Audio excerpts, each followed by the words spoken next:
правда о том и о сём. Любовь. Люблю. Эти слова мы порой слышим чаще, чем собственное имя.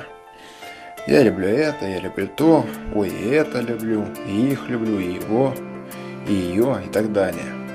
Мы готовы назвать какую-либо материю любимой только потому, что она уже не вызывает у нас отвращения или иных эмоций. О, да, эмоции. Эмоции. Без них мы практически никто, пустышки. Это информационные рецепторы нашей чувствительности и больше ничего, пожалуй. Казалось бы, любовь – пик человеческих эмоций, неестественное начало. Все начинается с любви. Да-да, именно с нее. Постойте-ка. Вы меня понимаете?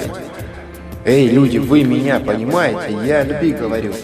Нет, о любви, кретины.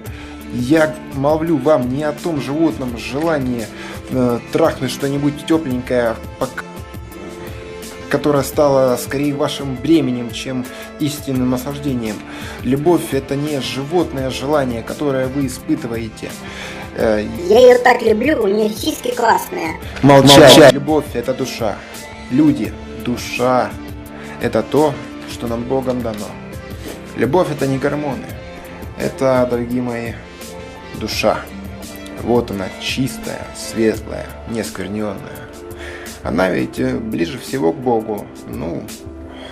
А теперь посмотрите на ближних своих, родных, детей, жену, мужа, может быть. Учитесь любить чисто, душой. Душа – это свет.